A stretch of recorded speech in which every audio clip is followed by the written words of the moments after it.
Bismillahirrahmanirrahim. Assalamualaikum warahmatullahi wabarakatuh.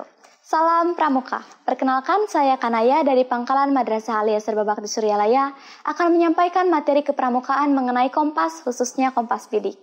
Nah, apa sih kompas itu? Kompas itu yang seperti apa ya? Jenis-jenisnya apa saja? Lalu ada berapa macam kompas itu? Benar sekali. Ini adalah contoh kompas. Bentukannya seperti ini. Kegunaannya untuk menentukan arah mata angin, menentukan jalan, dan lain sebagainya. Untuk penjelasan lebih lanjut, simak video ini sampai selesai. Di samping saya sudah ada peta konsep, yaitu yang pertama pengertian. Apa sih kompas itu? Kompas yaitu alat untuk menentukan arah mata angin. Nah, di dalam kompas ada jarum penunjuk yang akan menyelaraskan dengan magnet bumi. Kemudian, apa sih fungsi-fungsi kompas itu? Nah, fungsi kompas itu bukan hanya untuk menentukan arah mata angin saja, tapi juga bisa untuk menentukan jalan ketika kita di perjalanan jauh agar lebih aman dan juga efisien.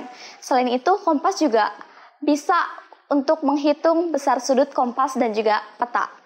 Lalu, kompas juga bisa untuk menentukan titik orientasi dan juga memudahkan kita untuk menghitung dan membaca peta, menghitung pada peta.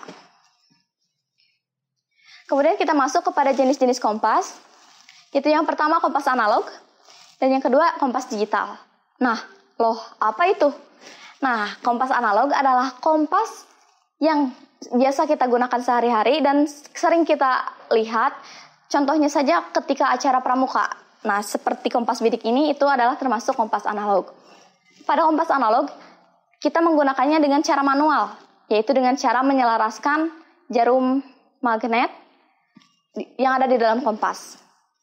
Kemudian untuk kompas digital, yaitu kompas yang bekerja secara digitalisasi, yang dimana pada kompas ini sering ada pada sistem robotika dan gadget elektronik.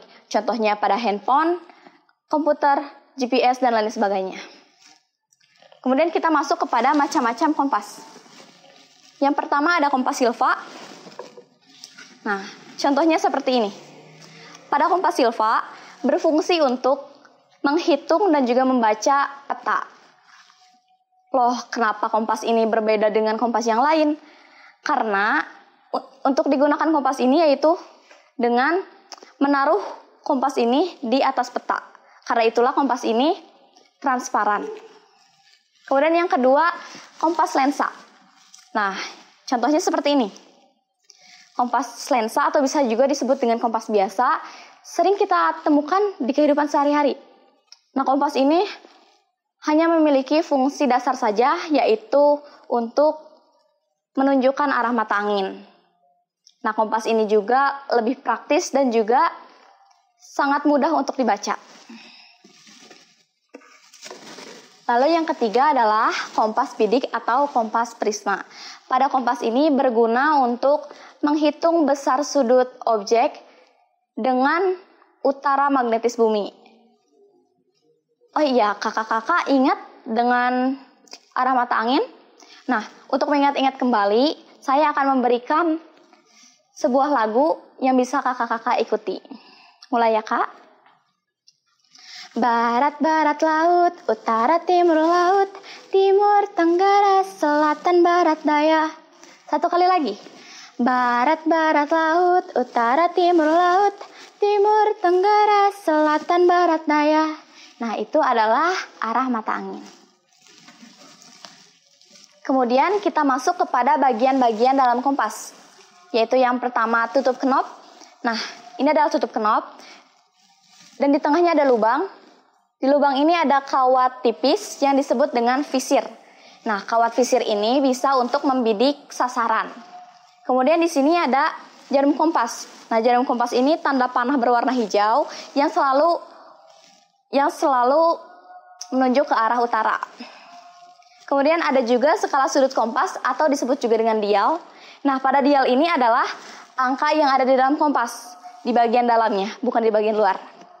Kemudian di dalam dial juga ada huruf W, S, dan juga E. apa sih huruf W, S, dan E itu? W itu merupakan west yang artinya barat, S merupakan south yang artinya selatan, dan E adalah east yang artinya timur. Kemudian di sini ada lensa pembesar, yaitu digunakan untuk melihat angka pada dial. Kemudian terakhir adalah pengait jempol.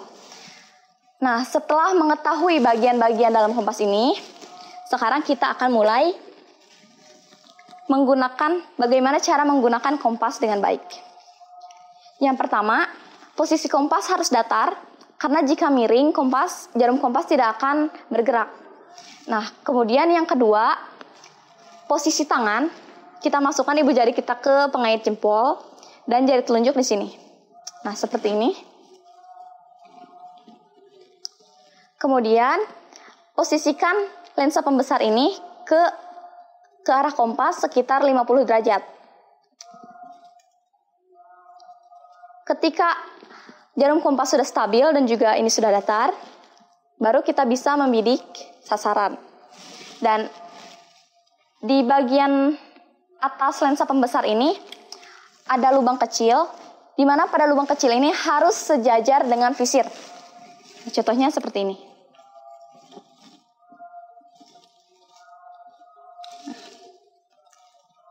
Setelah sudah stabil, bisa kita lihat lewat kaca pembesar. Dan untuk angkanya ditentukan dengan garis kuning yang ada di sini. Setelah mendapatkan angka, itu bukanlah hasil bidikan, namun untuk mendapatkan hasil bidikan, kita bisa menggunakan rumus Black-Azimut, di mana pada rumus itu yaitu apabila angka kurang dari 180, maka ditambah 180. Dan apabila angka lebih dari 180, maka dikurang 180. Sekali lagi, apabila angka lebih dari 180, maka dikurang 180. Apabila angka kurang dari 180, maka ditambah 180. Nah, contohnya saya tadi mendapatkan angka 200. 200 itu lebih dari 180, maka dibagaimanakan? Benar, dikurangi. 200 dikurangi 180, yaitu 20. Nah, hasil bidikannya adalah 20 derajat. Contoh lainnya, saya mendapatkan angka 40. 40 adalah angka kurang dari 180. Maka benar, ditambahkan dengan 180. Jadi 40 ditambah 180 adalah 220 derajat. Maka itu hasil bidikannya. Ada pula kesalahan yang sering kita temui ketika membaca peta. Membaca kompas. Nah, yang pertama, salah memposisikan kompas. Kompas harus diposisikan secara datar. Nah, kesalahan yang kedua, salah membaca dial. Sekali lagi, bahwa dial itu angka yang ada di dalam kompas dari angka 0 sampai 360.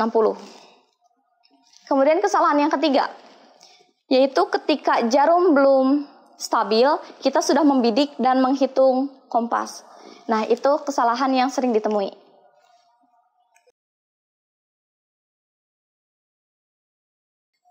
Sekian materi kepramukaan yang bisa saya sampaikan. Semoga materi ini dapat bermanfaat bagi kakak-kakak. Mohon maaf apabila ada kesalahan. Terima kasih atas perhatiannya. Wassalamualaikum warahmatullahi wabarakatuh. Salam Pramuka.